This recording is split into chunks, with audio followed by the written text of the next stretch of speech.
Bwana bibiye Ali ameomba msamaha Zuchu kwenye kila kitu ambacho kilichoweza kutokea katika maisha yake, na kitu ambacho alichoweza kukisema ni kwamba najua kuna mengi ambayo nimekuwa nikiyafanya katika maisha yako, nimekupotezea muda sana, lakini leo hii napenda kuchukua nafasi hii ya kuweza kukiri kwa makosa ambayo nimekuwa nikiyatenda, na kiukweli nimekukosea sana. Wewe ni mwanamke mwenzangu na naelewa maumivu ambayo umekuwa ukiyapitia katika maisha yako, lakini nichukue nafasi hii ya kuweza kuzungumza nawe, kuweza kuweka kila kitu sawa, kwa sababu wewe ndio kila kitu katika maisha yangu, na ninaamini wewe ndio mtu pekee ambaye utakayenifanya mimi niweze kuwa na furaha. Najua kuna namna ambavyo nimekuwa nikikukosea na umekuwa ukinisamehe mara kadha wa kadha, hivyo sina budi kuweza kuzungumza haya kwa sababu wewe ndio kila kitu katika maisha yangu, na ninaamini kwamba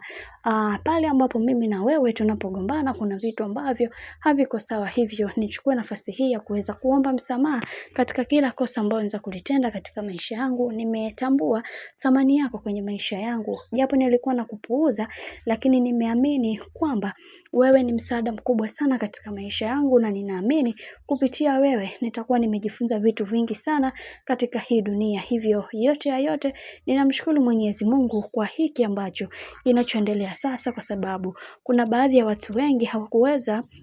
kunielewa jinsi ambavyo maisha yalivyokuwa yakinipiga, lakini leo hii nataka kuzungumza na kusema kwamba katika hii dunia tusije tukawadharau watu ambao tusiowajua, kwa sababu wanaweza kuwa misaada mikubwa sana katika maisha yetu. Nilikuwa nafanya hivi nikiwa na maana kwamba huenda nikawa na kukomoa, kumbe najizalilisha mimi. Nifike kipindi niweze kukuomba msamaha dada yangu kipenzi, nimekuumiza kwa muda mrefu. Baadhi ya ndugu jamaa na marafiki,